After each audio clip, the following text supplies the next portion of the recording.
जय हरी मित्रांनो, सरकारने आजकाल इतकं सगळं डिजिटल ऑनलाईन पद्धतीने करून ठेवलंय की प्रत्येक गोष्ट असेल, पीक विमा असेल, महाडीबीटी योजना असेल, अतिवृष्टीचा अनुदान असेल, कोणतेही शासन निर्णय असले तरी ते आपल्याला ऑनलाईन बघावे लागतात। तसंच आता शेतकरी स्वतःचं दुःख सुद्धा ऑनलाईन बघून त्यांना ते पेंडिंगच दिसायला लागले। आता पीक विम्याचा विषय घ्या, लवकर जमा होईल म्हणत 2-3 महिने झाले, पण शेतकऱ्याला काही पीक विमा मिळेना, फक्त ऑनलाईन पाहून पेंडिंगच दिसायला लागले। आता कर्जमाफीची घोषणा होऊन 4 महिने झाले, तसं तर निवडणुकीच्या अगोदरच सांगितलं होतं, पण तेव्हापासून शेतकरी फक्त ऑनलाईनवर यूट्यूबवरच पाहिलेत आणि मिळणार आहे। शेवटची तारीख 30 जूनच्या पूर्वी मिळणार आहे, पण कधी मिळणार आहे ती पण पेंडिंगच दिसायला लागली। एखाद्या योजनेचा अनुदान शेतकरी ऑनलाईन पद्धतीने अर्ज भरतो, ते अवजारं घेतो, त्याचे पैसे भरतो, त्याचे कागदपत्र अपलोड करतो आणि ज्यावेळेस आपलं अनुदान आलं का नाही बघायला ऑनलाईन जातो, त्यावेळेस त्याचं ते अनुदान सुद्धा त्याला पेंडिंगच दिसायला लागलंय।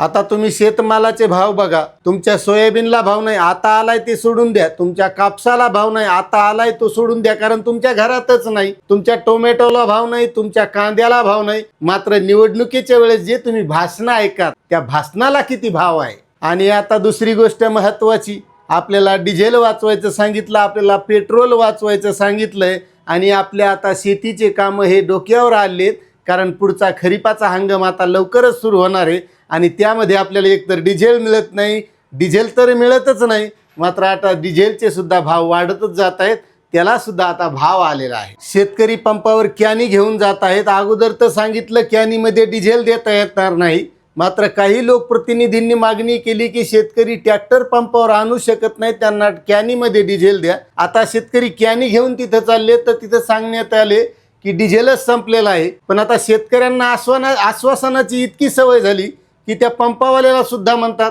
आश्वासन तरी टाका, त्यावर आमचं ट्रॅक्टर चालवतो। आता मित्रांनो, सुरुवातीचा एक काळ असा होता की शेतकरी पेरणीच्या अगोदर पावसाची वाट बघायचे, आता शेतकरी फक्त मोबाईलकडे बघायलेत। काही योजना आली का, कोणत्या योजनेतून आपल्याला पैसे भेटणार आहेत, काही GR आला का, आणि त्यामध्ये सुद्धा खोटीच वर माहिती दिली तर तीच लोकांना आवडायला लागली। आता कर्जमाफीची घोषणा 31 तारखेला होईल, कारण त्यावेळेस अहिल्यादेवी होळकर यांची जयंती आहे। काही लोकांकडून सांगण्यात आले, ते लोक बस ऐकायलेत, पण त्याच्यामध्ये काही कारण असे आहेत की खरे ते लोकांना पटत नाहीत।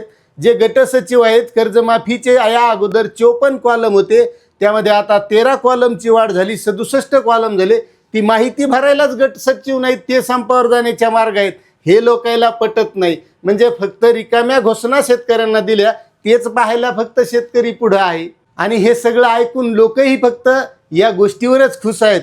म्हणून जमानाच असा आहे की खरं बोलायचं नाही, लोकांना नुसतं घुमवायचं, आश्वासनं द्यायचे, हे आलंय ते आलंय ते भेटायले म्हणायचं, त्यामुळे जागच्या जागीच शेतकरी राहिलाय, मात्र आपण ते काम करत नाही। जे खरं आहे तेच सांगायचं, कोणी बघितलं तरी ठीक आणि नाही बघितलं ठीक, शेवटी सत्य हे उद्या सत्य कळतच असतं। आणि शेवटी महत्त्वाची एकच गोष्ट सांगतो, जर शेतकरी जगला तरच देश जगेल, नाहीतर हे नुसतं भाषण, घोषणा, आश्वासनं ह्या हवेतच उरतील। आता तुम्हाला काय समजायचे तुम्ही समजून घ्यायचे।